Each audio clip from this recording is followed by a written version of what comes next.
Under Standing Order 27, and I call Deputy Sean Fleming. Deputy. Thank you, Lascan Corla.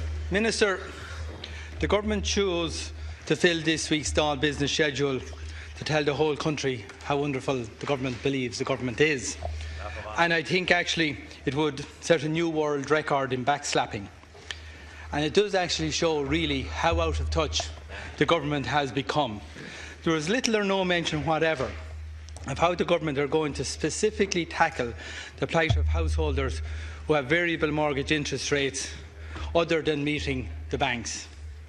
Yet there are 300,000 families who are paying these penal variable rates, and they pay on average 2% higher than any other EU customer, which is a whopping €6,000 per annum. And over the lifetime of a mortgage, that's almost enough to pay for a house in extra penal charges. When we brought up this in private members' time a month ago, the Government expressed concern and they said they would speak to the banks. Minister Noonan met the Governor of the Central Bank and expressed his concern, and he actually said on Tuesday of this week he's going to meet the CEOs of the banks to express his concern. However, the horse has already bolted on that issue. At yesterday's Oireachtas Finance Committee meeting, both the Bank of Ireland and Ulster Bank confirmed that there will be no rate cut, as their variable rates are not overpriced as far as they are concerned. My question to you, Minister, is do you agree with the Chief Executive Officers of those banks that their variable rates of mortgages are not overpriced? Do you think it is acceptable that the banks are refusing to reduce their rates? And finally, now that Plan A of expressing concern has clearly failed, have you a Plan B? And Minister, I conclude by saying Fianna Fáil will not let this matter go. We will continue to pursue this matter until we force you to act. The majority of the 300,000 families involved are paying those penal rates to banks that are fully owned by the Irish taxpayer and controlled by you as a government. Other than expressing concern, are you going to do anything substantial to solve this problem? Come on. Tara. Thank you, Lascan Corla. The Statement of Government Priorities in 2014 to 2016 recognised that promoting and encouraging competition and new entrants in the banking sector was required to put downward pressure on interest rates for variable rate mortgage customers, both new and existing. The mortgage interest rates that independent financial institutions operating in Ireland charge to customers are determined as a result of a commercial decision by the institutions concerned, and the Minister for Finance and the Central Bank have no statutory role, as the Deputy is aware, in relation to the mortgage interest rates charged. While the European Central Bank base rates is a factor in determining this interest rate, a broad range of other factors, including deposit rates, market funding costs, the competitive environment and an institution's overall funding, are key determinants. The improvements in the overall economy, reduction in the cost of funds, increased demand and greater competition between lenders has led to a reduction in the standard variable rate offered by the majority of banks for new customers and for all standard variable rate customers in the case of AIB. As part of the Central Bank's work on mortgage arrears, lenders were asked to consider all avenues to help customers in arrears, including interest rate reductions. The issue of regulation of interest rates remains a policy area under active review, and this has been the subject of correspondence between the Department of Finance and the Central Bank previously. The Consumer Protection Regulation of Credit Servicing Firms Bill will ensure that all mortgage holders in the state will have the protection of the Code of Conduct on mortgage arrears and have access to the Office of the Financial Services Ombudsman. The actions already taken by this Government to promote competition in the banking sector, including the establishment of the Strategic Banking Corporation of Ireland, the Credit Guarantee Scheme and the amendments to Section 149 of the Consumer Credit Act to encourage new entrants to the Irish financial sector, are also important. I say also to the Deputy, through you, Lascan Corla, that at a recent meeting between the Minister for Finance and the Governor of the Central Bank, the issue of mortgage interest rates was discussed. The Governor provided an update on the ongoing work that he and his officials are carrying out on the issue of the standard variable rates charged by the lenders. The Governor and the Minister noted that the SVRs charged in Ireland are higher than other euro area countries and have not fallen in line with ECB wholesale rates. The Central Bank will continue to research why this is the case and will publish their results shortly. The Governor will update Minister Noonan on progress in due course. In terms of the next step, therefore, the Central Bank will present the results of their research to the Minister for Finance in the coming weeks. The Minister for Finance has given a commitment that he will initiate discussions with the 6 main lenders in Irish banking on the issue and looks forward to hearing their plans for reducing interest rates. Deputy Sean Fleming for a supplementary question. Minister, unfortunately, your response does not address the issue at all. The banks have already indicated that they're not going to take on board the Minister's concerns. And Minister, I'm personally disappointed in yourself because I thought I would get a very good, intelligent answer from you. Most of what you read could have been read here last November to us. And Minister, I'm afraid to say you actually sounded like a ventriloquist dummy here today, reading a script. I don't even believe you believe it yourself. You came in here with a script, most of which was written last November, and you parroted it out here again today. It seems the banks are only interested in their own profits, and by their actions, and the actions they confirmed this week, they are adding to the social housing waiting list, and they already admitted that they intend to chase people that they have made homeless for the outstanding debt and the negative equity. Did you hear that? They will chase the homeless for the outstanding debt and negative equity. That was actually said here yesterday. They won't even leave the homeless alone.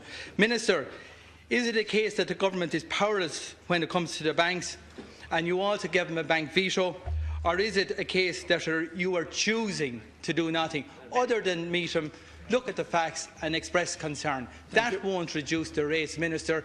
We assure you, you will answer in this chamber every single week from this week on until we see a reduction in rates, and we will not let this go. Minister. Well, first of all, the Deputy is well aware, and he hasn't questioned what I said, that there is no statutory power to direct reduction in interest rates. Now, if I'm wrong in that, maybe the Deputy Fleming might correct me on that, or if he is proposing, because he started off, because last time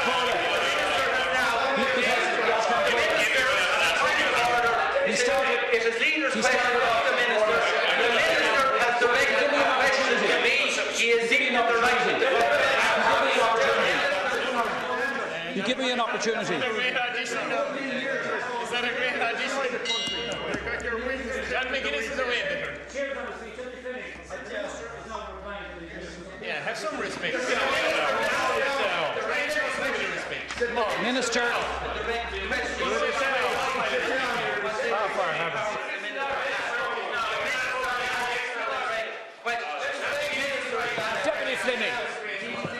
Deputy Fleming. Deputy, no, please. Can I ask you? That's fine. I'll deal. Will you resume your seat? Now, if you don't resume your seat, I'm going to suspend the House. Deputy Fleming. Deputy Fleming, I cannot put that. Deputy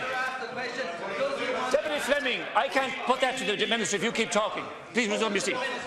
Minister, are you happy enough to reply without asking questions? Absolutely. There's no. The Minister now, please. The Minister. There's no. Let me rephrase. Let me rephrase what I said. To assist the Deputy.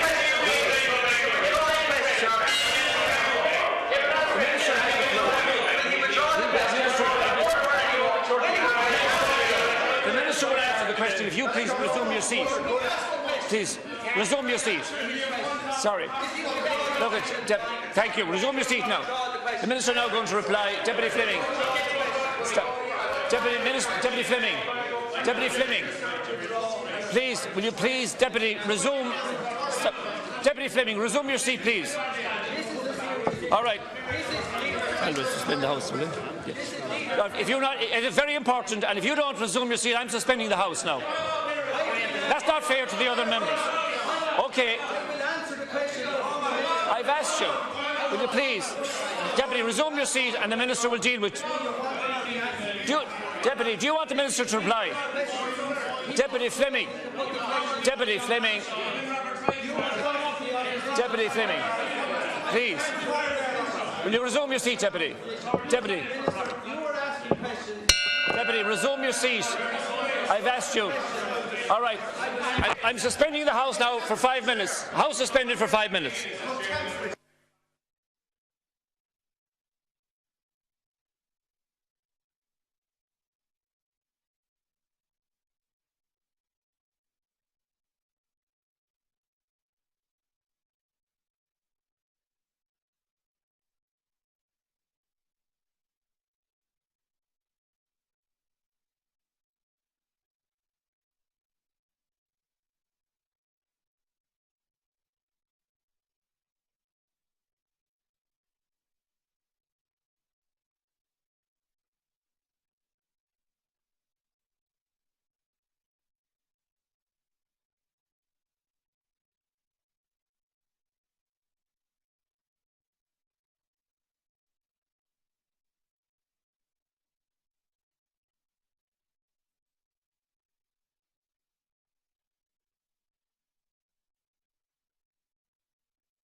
Could I just say before I call the Minister that if any member of the House has a complaint or an issue with standing orders, the appropriate forum is the Committee of Procedures and Privileges.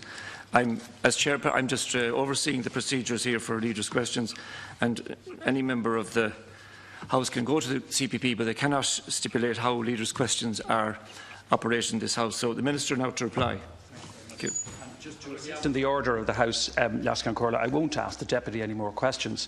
I can understand his aversion to being asked questions, whether it's about this issue or his party's economic policy or anything else. So I won't ask him any more questions, because I know he finds it difficult to address those issues. But I will put it this way, Lascan Corla, to assist, is that what I've said is true, that the Deputy started off in an attempt to mollify me by accusing me of being intelligent. All I'm saying is that he knows that the government, there's no statutory power to intervene in the way that he seems to be suggesting. And if he wants to change the law, if he's proposing a change in the law, let's hear what he has to say. So I know there's a competitive tension between the two parties opposite in relation to achieving notice, in their attempt to achieve notice in this House. But I would just repeat what Minister Noonan has said. Minister Noonan has said, and I quote, I'm calling in then the senior management of the 6 major lenders in the market in Ireland. I'll present them with the evidence from the Central Bank. I'll say to them, I think they should reduce their interest rates and that we want to discuss that, and I'll want them to explain why they can't and that we would prefer it. Obviously, we would prefer it if they did. If you call that pressure, that's pressure. But I would see that as a discussion with the banks in the normal way, but I don't have legal authority to direct the banks. Thank you. That is the position. Now, if anybody in this House is in a position to tell me that that's wrong or tell the Minister that's wrong, I'm all ears. Thank you. Now, if we could have order, please, for Deputy Peadar Tobin. Alaskan Corley, and I suppose what we see here is a hands-off government when it comes to the bank yet again. Minister, this state is reeling from a once-in-a-century economic catastrophe. And that catastrophe is in large part precipitated by the Fianna Fáil Golden Circle and Anglo-Irish Bank. In 2011, people right across the state voted to smash that Golden Circle and to close the door forever on Anglo-Irish Bank. They voted also to make sure that this would never, ever happen again. And many people invested their trust in the Labour Party to do this. What Fife-Serve debacle has demonstrated that in a few short years, Fine Gael has become more Fianna Fáil than Fianna Fáil themselves, and the Labour Party is as useful as a mudguard on a tortoise. It bends the mind of my generation that given the destruction of this state, that both the Golden Circle and IBRC are back at centre stage. Minister, last week, in response to demands for a commission of investigation into IBRC, your party leader, Tánaiste Joan Burton, said she wanted an independent inquiry by a competent authority. Minister, are you happy that the review which the government has proposed is a genuinely independent inquiry carried out by a competent authority as demanded by your party leader, when it involves KPMG, which played a central role in the sale of Fife-Serve? Is there not a glaring conflict of interest at the heart of this review, which renders it incapable of assuaging the public concerns that now exist with regards to government cover-up of this scandal? Will the government now move to deal with these concerns by establishing a commission of investigation? And will the Minister guarantee that shareholder activity is contained within the scope of this commission of investigation? Tara. Well, I think what the debate over the last few days indicates, Lascan Corla, is the utter bankruptcy of the Sinn Féin party with regard to any kind of a vision for this country, any kind of an economic future for this country, any kind of a coherent sense of what has to happen in this country and what is happening in this country in terms of restoring our economy, creating jobs and facing the future in a confident way. There would be no recovery if we had listened to Sinn Féin. There would be no recovery if we had listened to his leader. And there certainly would be no recovery if we were to follow the kind of policies, if you can even call them policies, that Sinn Féin advocate. Now, in respect of the issue that the Deputy raises, the review that has been announced by the Minister for Finance, as the Deputy well knows, will cover transactions that resulted in a capital loss to IBRC of at least 10 million during the period concerned, or are specifically identified by the Special Liquidator as likely to give rise to potential public concern in respect of the ultimate returns to the taxpayer. The purpose of this review, Leas Corla, is to determine whether there is evidence of material deficiencies in IBRC's performance in respect of such transactions and related activities and management decisions, and whether it can be concluded that the transactions were not commercially sound. Minister Noonan has asked that the Special Liquidators carry out this review and provide a report of their findings before the 31st of August of this year. Following this, the report will be made available to relevant committees of the Oireachtas. The Special Liquidators, yes, are best placed to undertake such a review thoroughly and expeditiously, given their access to all the books and records of the IBRC, the resources at their disposal to conduct such a review, and the power set out under the IBRC Act, which allows the Minister to make this direction in the public interest. To address potential conflicts of interest, with the agreement of the Special Liquidators, retired High Court Judge Mr Justice Iarla O'Neill is being appointed to monitor any actual or perceived conflicts of interest. This will ensure that the review process is robust. There will never be a situation where a person involved in a transaction will be involved in reviewing that transaction. This review and report is to serve the public interest in light of recent speculation is not being undertaken as a result of any evidence that such deficiencies existed or that transactions were not commercially sound. Deputy Peller Tobin for a supplementary. I noticed that the Minister dodged the question of whether it was independent or not.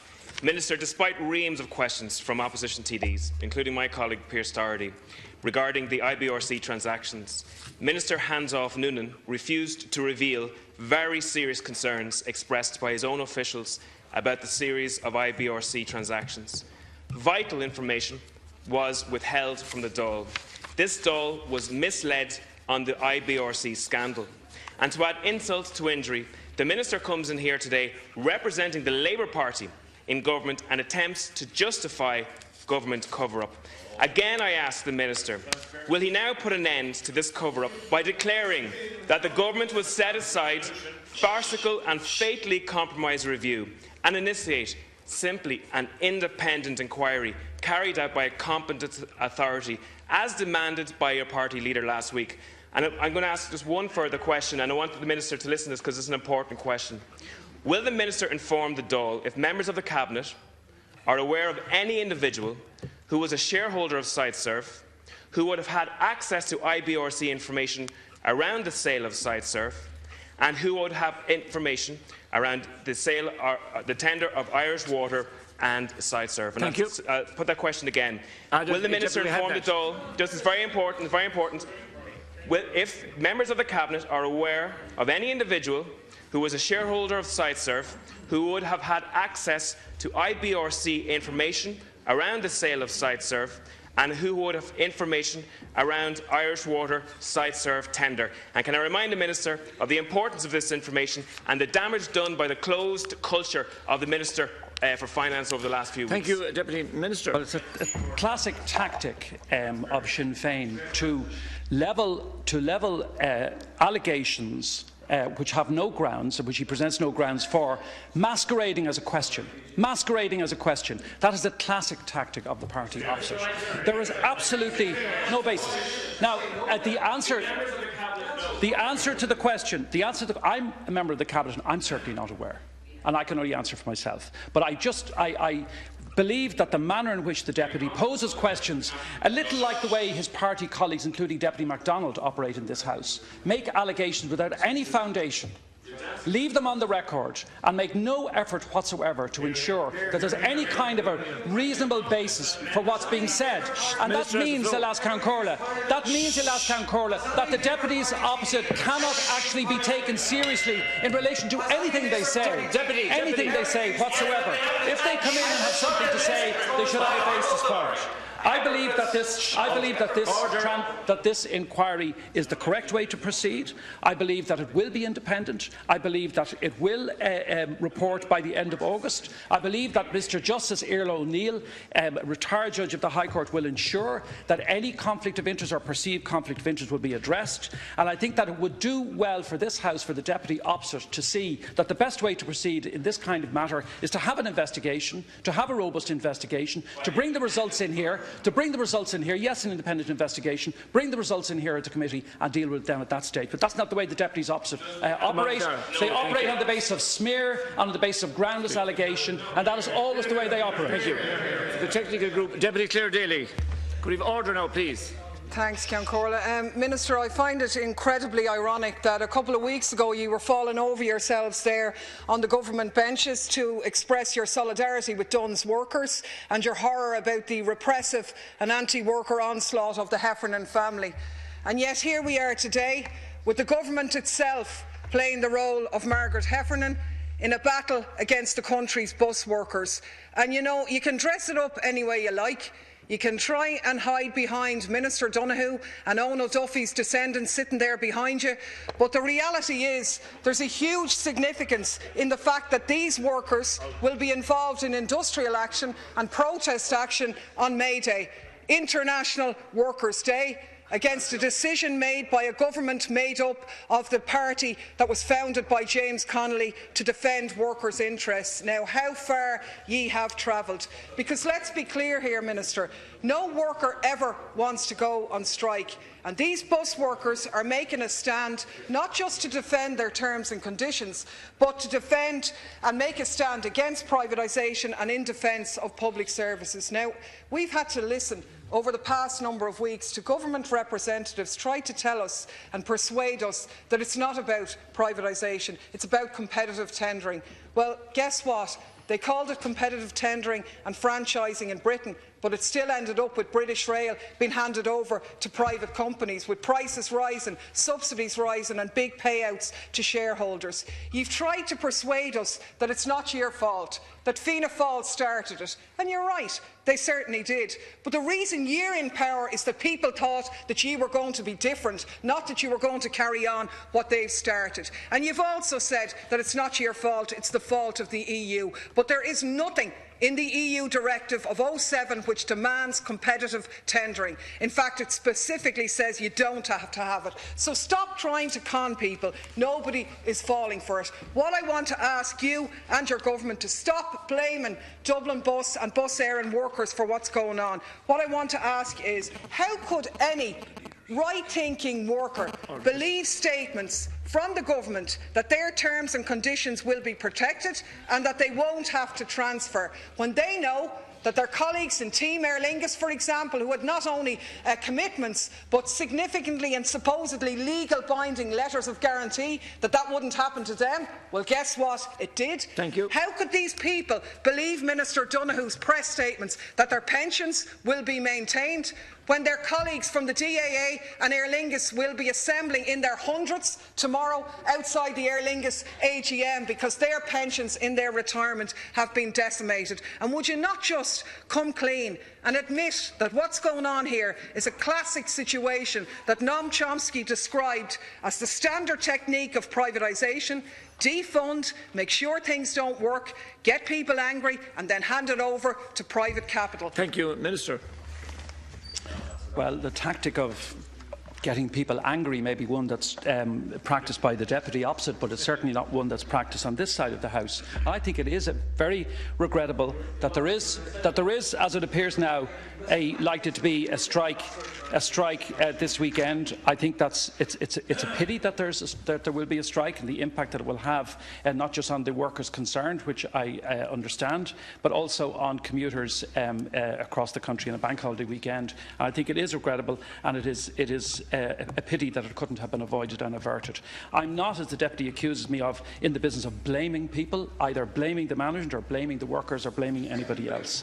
I think that this, I would have thought, and I very much hope that at some point very soon, it will be possible for the parties to get around the table and to reach an agreement on the issues in the companies. And I have to say that over the years, and the Deputy, as in her normal way, delivers a little lecture to me about trade union solidarity. I know all about the trade unions and the trade unions in the bus company, and I know the efforts that they have made, very, very strong efforts that they have made with management in recent years to transform that company and to ensure that it's a good, strong public service company for the people of this city and elsewhere in the country. And I'm quite sure that it will go from strength to strength with strong management and strong trade unions. And that's what makes a company like Dublin Bus successful. The broader question, Leascan Corla, is that in any growing economy, and in this one, the government wants to ensure that commuters have the best services available to them to get to and from their place of work speedily and efficiently. And we have been greatly concerned that this industrial action has come in circumstances where the NTA is carrying out its statutory responsibility of proceeding with a tendering process that resulted from its assessment of how best to balance direct award and tendered PSO bus services in the public interest. And such action would cause considerable disruption, I have to say again, and obviously over this weekend, to the public and across the country, and will inevitably damage the company's finances if it goes ahead. Minister Donoghue confirmed yesterday, and I believe again this morning on the radio, that following detailed discussions with the bus companies, that the companies are willing to give a commitment that no driver currently employed will be required to transfer to another operator unless he or she wishes to do so. So it isn't even a question in that particular issue, it isn't a question of transferring to another company and concerns about terms and conditions in a new company, because no worker will be compelled to transfer. No worker will be compelled to transfer to a private operator. I do appreciate and accept that the unions have other concerns also in relation to this issue, but I think the best way for them to be resolved is around the table, sitting down, doing what the unions do so well and have done so well in Dublin Bus, and seeking to reach agreement in the interest of their own members and the broader community. Good morning, Deputy Clare Daly for a supplementary question. There's so many contradictions, it's really hard to know where to start. If Dublin Bus is so great and everything is going so well, well then why in God's name are you breaking it up and undermining it? If you believe in a public transport system, well why did you stay in government for 4 years and stand over a falling subvention to bus services every year up to 2014 for the past 7 years, 4 of them under your watch? Why do you stand over the crazy situation that while that subsidy is reduced, when you should be developing it, taking people out of cars, dealing with issues like climate change, your government has continued the obscenity of €50 million every year being going to fund the Westlink toll bridge company? Tens of millions more to PPPs on roads that are not being sufficiently used. Why isn't that money invested in public transport? Now, you say that the bus drivers don't need to worry about it, they won't be transferring. Well, let's look at that commitment, even though nobody believes your commitments anymore. You expect us to believe that they're going to carry an extra 10% of workers, and then at the end of 2019, it'll be another argument used to say that they're uncompetitive, that they're carrying other debts, and be used as a reason for further privatisation, because history has taught us so. Now, Minister, I know you're familiar with the writings of James Connolly. You'll probably attend the memorial at his grave next week. No doubt he'll be doing some turning in it when ye show up, but nonetheless, James Connolly said, "Governments in capitalist societies are but committees of the rich to manage the affairs of the capitalist class." Now, I think he was right. That's exactly what you're doing in the Labour Party. So why don't you just fold up the red flag and go and join the boys in blue behind you? Thank you, Minister. Well, you know, Leascan Corla, when you prepare for this session for leaders' questions, when you prepare for this session, the writings of Noam Chomsky are not usually on the briefing notes that you get, but I must say, congratulate the Deputy for being able to bring in quotation from Chomsky and from Connolly this morning. But let's actually look at the real issues that are facing the people in Dublin and the people in the bus company. She's wrong, of course, in her great survey all over the shop in relation to the government. She forgot to mention, because it wouldn't suit her rhetoric, that last year Dublin Bus and Bus Éireann were paid more than €90 million in PSO payments by the taxpayer, over and above the passenger fare income, to provide public bus services. A further €90 million in funding was also provided for new buses and upgrade of the fleet. The Minister for Transport, Tourism and Sport, you see, the problem is when people make an allegation, they get the answer, they don't like the answer, and they try to stop you giving it. The fact is that this government is investing in public transport and is investing in the bus companies. The Minister for Transport, Tourism and Sport, my colleague Deputy Donoghue, recently put on record his commitment to securing an increase in the subvention provided to the companies to deliver additional services and increase frequency for commuters. You don't want to hear that either. This year, for the first time since 2008, the level of PSO contribution for bus and rail services is being maintained at the same level as last year, and that is action taken by this government, by two parties in government, by the Labour Party, which I'm proud of what we're doing in government in every respect, and I would like to debate it with the Deputy at some point, her perspective on what she thinks Connolly would be doing or Connolly would think we should be doing today. I wouldn't mind having that debate with the Deputy sometime to expose the absolute bankruptcy of the position that she and some of her colleagues along the top try to advocate in here every day of the week. But we don't have time for that today, Les Concordia, but I look forward to doing it on another occasion. Thank you very much, Minister. That concludes Leaders' Questions.